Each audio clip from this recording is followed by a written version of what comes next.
Sau 3 set tỷ số này đang là 2-1 nhưng về đương kim vô địch Thông tin Liên việt Postbank. Một set đấu rất thất vọng, đặc biệt là thời điểm cuối cùng của King Bang Bắc Ninh. Đội đã chơi hay hơn và dẫn điểm trong phần lớn thời gian ở set đấu thứ 3, nhưng ở thời điểm quyết định họ lại tỏ ra đối sức và để cho đối thủ tổn quá nhiều.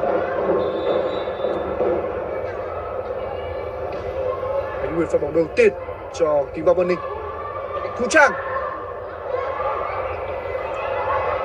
Thanh Xuân, tốt của Lưu Thị Nini. Tiếp tục là Thu Trang, Kiều Trinh, không được. Điểm đầu tiên thuộc về King Bang Bắc Ninh.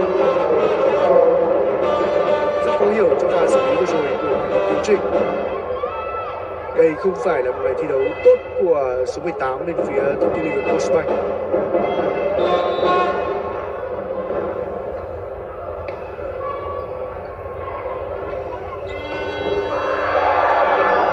Đổi điểm cho Thông tin Liên việt Postbank. Vốt đều. Trần Việt Hương kết thúc đúng vào vị trí của Ánh Nguyệt.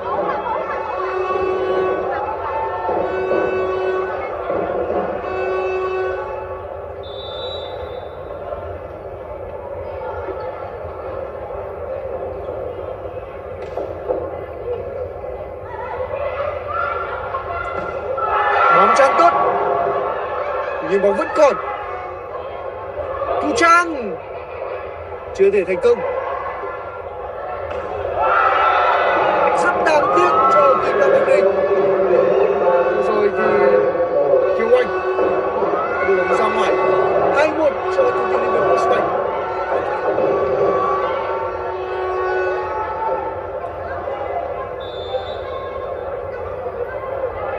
Một trận đấu rất hay của King Bang Bắc Ninh đến thời điểm này, nhưng phải nói rằng họ đang thiếu chút bản lĩnh ở thời điểm quan trọng.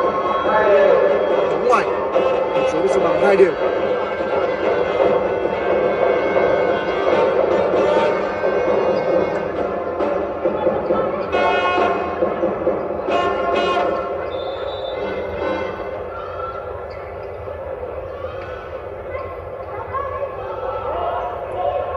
Hình ảnh của cựu cầu thủ Thông tin Liên việt Postbank, đó là Phạm Thị Thu Trang. Điểm số cho King Bang Bắc Ninh 3-2. Hiện tại thì Phạm Thị Thu Trang đang trận chuyên môn cho đội.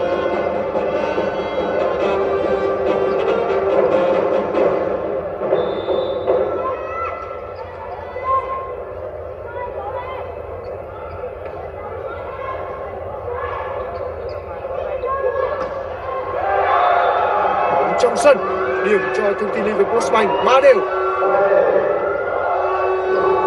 Và kết thúc vô cùng hiểm hóc ở vị trí số 2 của Kiều Trinh.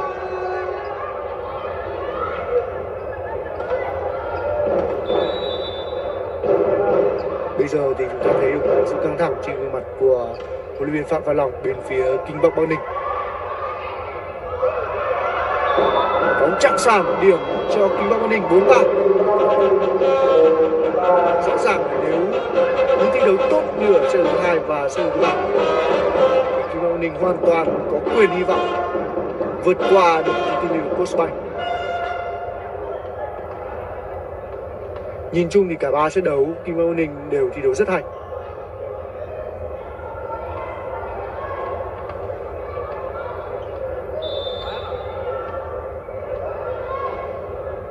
Người phát bóng là Ngô Thị Bích Vân. Thu Trang. Tiếp tục là King Bang Bắc Ninh. Đinh Thị Thúy. Đó chính là hình ảnh tiêu biểu của Đinh Thị Thúy ở trận đấu này. Quá khủng khiếp. Kết thúc như vậy thì không thể cản phá. Chúng ta cùng xem lại đợt của Đinh Thị Thúy. Đi rất hiểm hóc, lách quảng chắn của Thông tin Liên việt Postbank. 5-3. Thu Trang. Bây giờ thì Thu Trang mới thành công.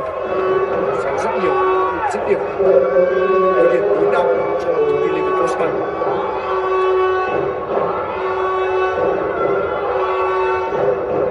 Lúc này trên sân kênh truyền hình của Thông tin Tuấn Oanh. Linh Chi đã thi đấu rất tốt ở set đấu thứ nhất và set đấu thứ ba.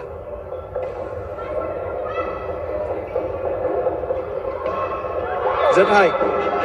Đổi điểm 6-4 cho Kinh Bắc Quang Ninh.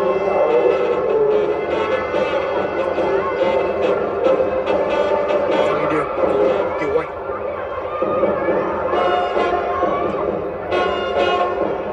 Sự tốt của cây chuyền 2 Lê Thị Ánh Nguyệt bên phía Kinh Bắc Quang Ninh.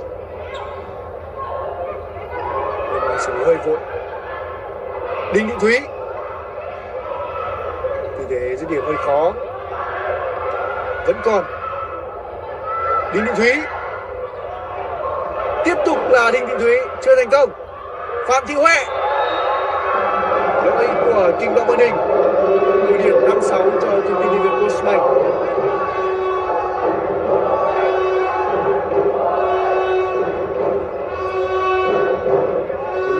Phạm Văn Long với điều phó Phạm Thanh Hà và các học trò như Vương Thị Mai, Chu Thị Ngọc đang có một màn gặp lại cũng rất cảm xúc ở trận đấu ngày hôm nay. Đinh Thị Thúy chắn tốt. Vẫn còn. Tiếp tục là Đinh Thị Thúy. Chưa có điểm cho Kinh Bắc Quang Ninh. Phạm Thị Huệ. Cơ hội lại dành cho Kinh Bắc Quang Ninh. Đinh Thị Thúy. Cuối cùng thì điểm số đã thuộc về Kinh Bắc Quang Ninh sau rất nhiều những nỗ lực đến từ Đinh Thị Thúy. Set đấu thứ tư rồi nhưng Đinh Thị Thúy vẫn đang tỏ ra vô cùng sung sức. Ngày thi đấu tuyệt vời của Đinh Thị Thúy, cô gái sinh năm 1998. Đinh Thị Thúy phát bóng. Phạm Thị Huệ. Thanh Xuân ra ngoài và chơi chắn của Thông tin Liên Việt Postbank. Đổi điểm 6-7 cho Thông tin.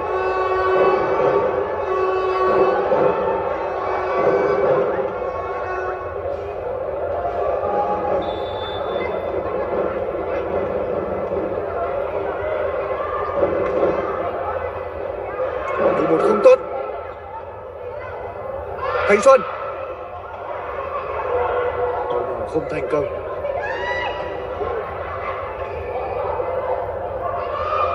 Thanh Xuân rất uy lực và chuẩn xác.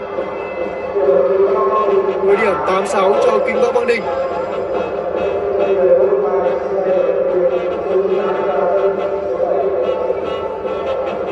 Số 7 Phạm Thị Nguyệt Anh vào sân bên phía Thông tin.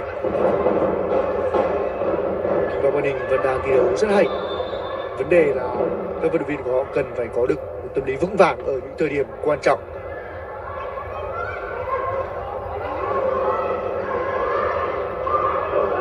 Chưa được cơ hội cho Thông tin. Phạm Thị Huệ. Rất hay. Đó là pha ghi điểm của Ngô Thị Bích Vân. 9-6 cho Kinh Bắc Quang Ninh. Cách biệt là 3 điểm.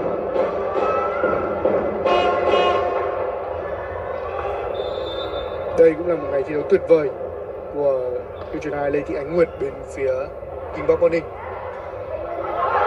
Rất tốt, Việt Hương ghi điểm. Với điểm 7-9 cho Thông tin Liên Việt Postbank.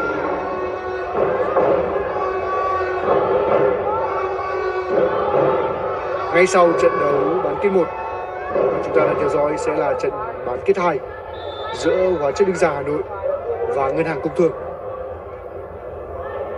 Rõ ràng với những gì mà chúng ta theo dõi thì đây xứng đáng là một trận chung kết sớm. Hai đội thi đấu quá hay.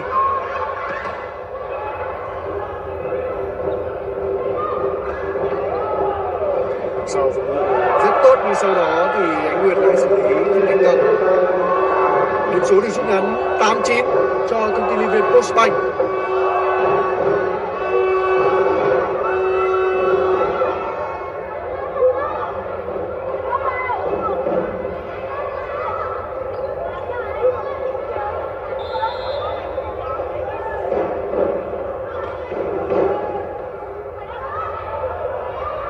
Thanh Xuân. Vất vả của Lily bên phía thông tin. Rất đáng tiếc cho kính bạc Bắc Ninh. Lấy điểm cho thông tin Liên Postbank 9 đều. 3 điểm số liên tiếp cho các cô gái thông tin. Ở thời điểm này thì rất nhiều vận động viên đã tỏ ra thấm mệt rồi.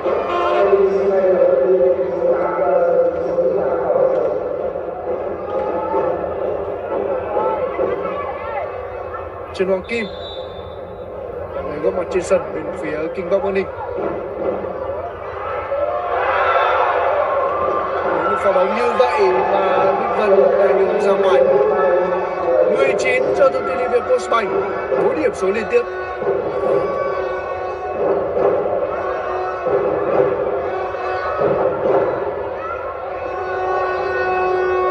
Thông tin đang vươn lên ở set đấu thứ tư.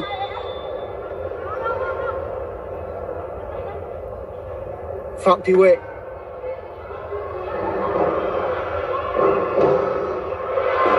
Thanh Xuân và về điểm số cho Kinh Bắc Bắc Ninh. Điểm số được sẽ bằng 10 đều. Thanh Xuân cùng với Đinh Thúy, chủ lực của Kinh Bắc Bắc Ninh ở trận đấu ngày hôm nay.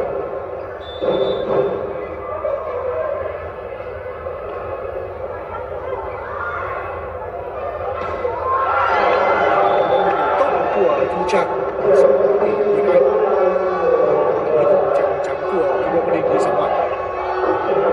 Điểm cho thông tin 11-10. Kinh nghiệm của Thu Trang rõ ràng mang lại rất nhiều điều cho thông tin Liên Việt Postbank, không chỉ về mặt tâm lý mà cả về chuyên môn nữa. Thanh Xuân. Thu Trang vẫn còn. Điểm số cho Kinh Bắc Bắc Ninh 11 đều.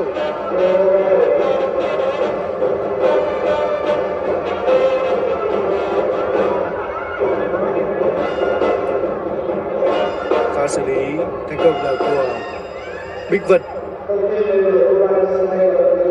Như vậy là Bùi Thị Nga đã trở lại sân. Thành công Bùi Thị Nga.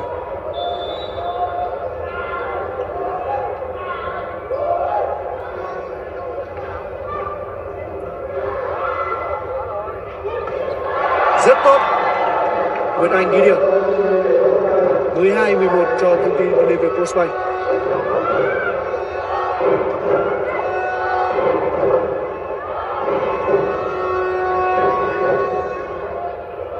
Tình huống bật đà và kết thúc rất tốt của Nguyễn Anh.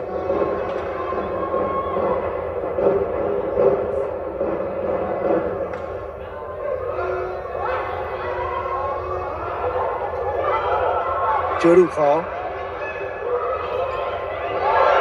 Rõ ràng là nếu không phải Lê Thanh Xuân hay Đinh Thị Thúy thì những vận động viên còn lại của Kinh Bắc Bắc Ninh sẽ hơi đuối trong những pha kết thúc của mình. 13-11 cho thông tin Liên Việt Postbank.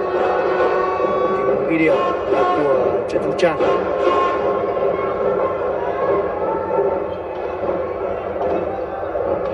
Bây giờ thì thông tin lại vươn lên dẫn trước đối thủ 2 điểm. Nguyễn Anh. Rồi cái rất tốt của Bích Vân. Rồi chuyển ai dành cho Đinh Thị Thúy.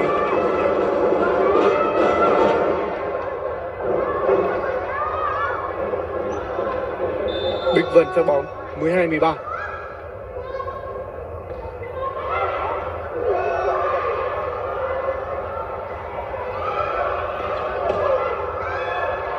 Rất tốt.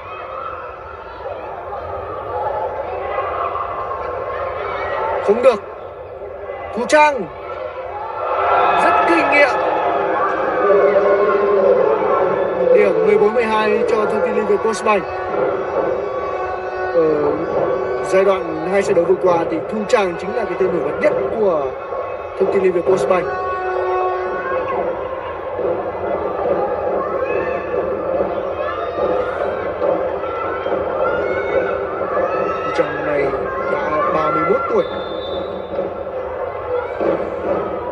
công hiến của cả hai đội.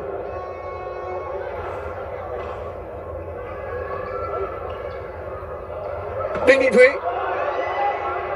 chưa thể chiến thắng được Thông Tin. Bóng chắn ra ngoài. Lên điểm 15-12 cho Thông Tin Liverpool. Kinh nghiệm bản lĩnh của huấn luyện viên Thu Trang, Bùi Thị Nga đang được phát huy đúng lúc.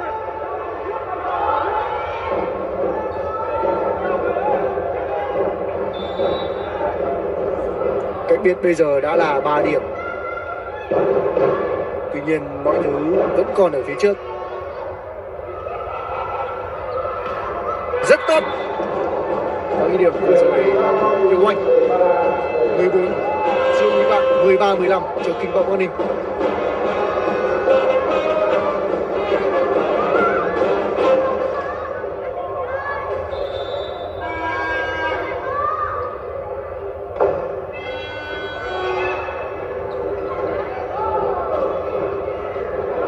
Đinh Thị Thúy không được.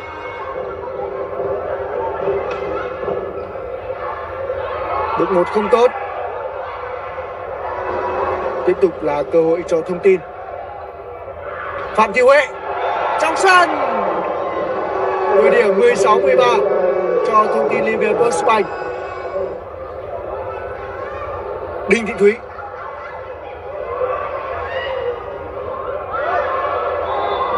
Bóng ngoài. Đội điểm 14-16 cho Kinh Bắc Quảng Ninh.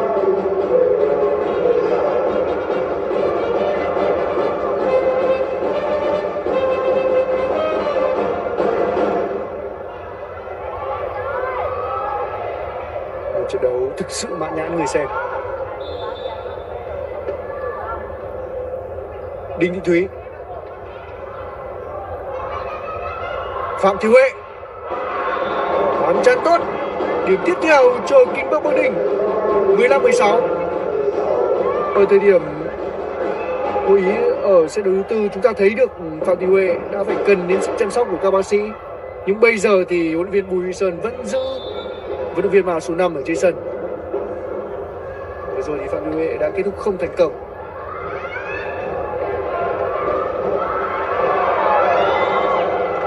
Điểm cho Thông Tin Liverpool Spain 17-15. Kết thúc của Thông Tin đến từ Việt Hương. Việt Hương vẫn đang giữ sự ổn định.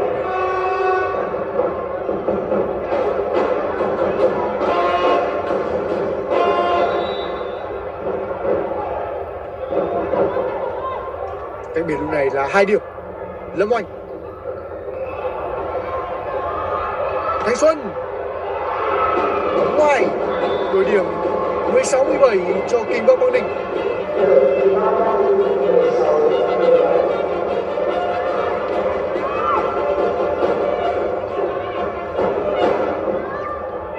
Cho sân đúng vào vị trí của Lưu Thị Lily. Không dễ để có thể phòng ngự một tình huống như vậy.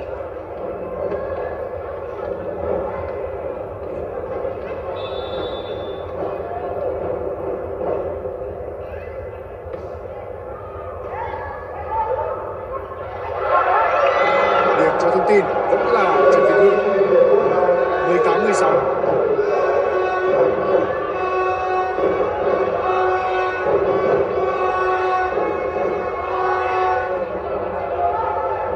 Công Việt Hương đang thi đấu rất ổn định ở trận đấu này.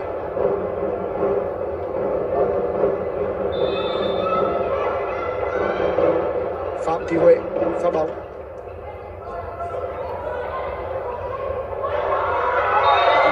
Chuyền hai quá khó dành cho Thanh Xuân. Và xử lý không tốt của vận động viên số 18 bên phía Kinh Bắc Quảng Ninh, đó là Trần Hữu Kim.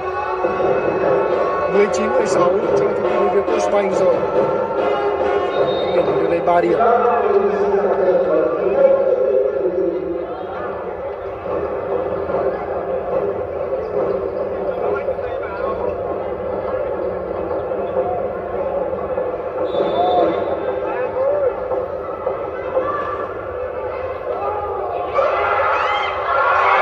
tốt. Điểm số tiếp theo cho Thông Tin Liverpool Spain 20-16. thời điểm này rõ ràng là đã thấy mệt rồi,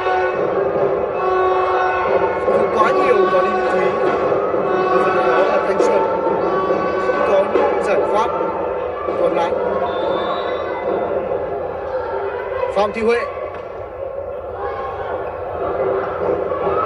Thanh Xuân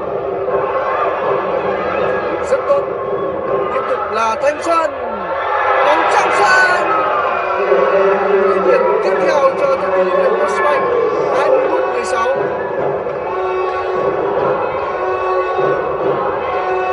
Thanh Xuân rõ ràng là không có được một phong độ tốt như Đinh Thị Thúy ngày hôm nay. Tình huống kết thúc chạm tay chắn của Trần Việt Hương. Vừa qua là những phút thi đấu rất hay của phụ công Trần Việt Hương bên phía Thông tin Liên việt Postbank.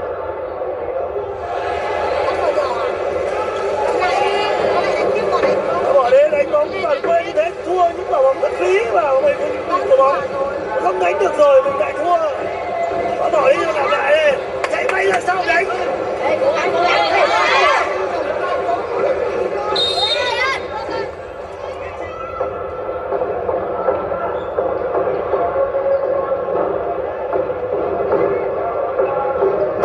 Trở lại diễn biến ở sân đấu Tử, lúc này thì lợi thế đang thuộc về Thông tin Liên việt Postbank. Dù sao thì với những gì đã thể hiện thì Quang Ninh xứng đáng nhận được những lời khen ở trận bán kết ngày hôm nay. Điểm số cho họ đổi điểm 17-21.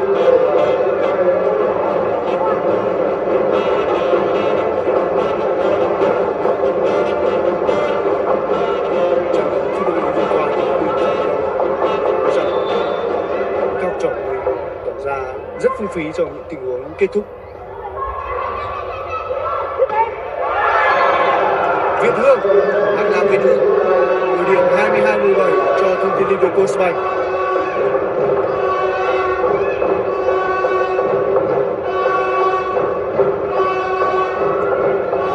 Rất đông cổ viên có mặt tại nhà thi đấu thể dục thể thao tỉnh Đắk Lắk vào lúc này, không khí vô cùng sôi động. Trần Việt Hương rất tốt trong kết thúc của Bích Vân. 18-22 cho Kinh Bắc Quảng Ninh.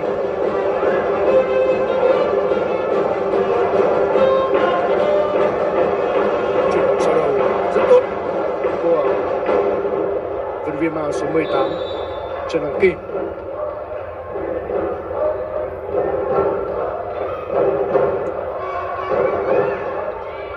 Rất hay, đó là Ánh Nguyệt. Xin lỗi các bạn, đó là Phạm Thị Nguyệt Anh, vận viên mang số 7 của Thông tin Liên việt Postbank. Một pha kết thúc tốt ở vị trí số 2. Nguyệt Anh phát bóng 23-18, cách biệt là 5 điểm. Thông tin Liên việt Postbank đang tiến rất gần đến chiến thắng chung cuộc ở trận bán kết này. Không qua lưới, Đinh Thị Thúy có lẽ đã đuối sức rồi. Hoạt động hết công suất ở trận đấu vừa qua, không thể trách được Đinh Thị Thúy. 24-18 và đây là match point cho Thông tin Liên việt Postbank. Một ánh mắt rất buồn của Đinh Thị Thúy, nhưng vận viên này chính là người chơi hay nhất ở trận bán kết ngày hôm nay. Một không tốt và chiến thắng chung cuộc. Chiến thắng chung cuộc cho Thông tin Liên việt Postbank ở trận bán kết 1 này. Một chiến thắng không hề dễ dàng một chút nào, rất khó khăn. Quá nhiều những khó khăn ở trận đấu hôm nay, nhưng với bản lĩnh của mình, Thế Đường Kim vô địch đã vượt qua và giành chiến thắng chung cuộc với tỷ số 3-1 trước Kinh Bắc Quảng Ninh. Tỷ số các set là 25-23, 16-25, 25-21 và 25-18. Như vậy là năm thứ 13 liên tiếp Thông tin Liên việt Postbank có mặt ở trận chung kết giải bóng chuyền vô địch quốc gia. Họ vẫn đang khẳng định được vị thế số 1 của mình, và đối thủ của Thông tin Liên việt Postbank sẽ được xác định sau trận bán kết 2 diễn ra ngay sau đây giữa Hóa chất Đức Giang Hà Nội và Ngân hàng Công Thương. Một trận đấu tuyệt vời, mãn nhãn và cống hiến quá nhiều điều cho khán giả, những người hâm mộ bóng chuyền Việt Nam. Đến lúc này thì chúng ta sẽ tạm nghỉ trong ít phút trước khi đến với trận bán kết 2 giải bóng chuyền vô địch quốc gia giữa Hóa chất Đức Giang Hà Nội và Ngân hàng Công Thương.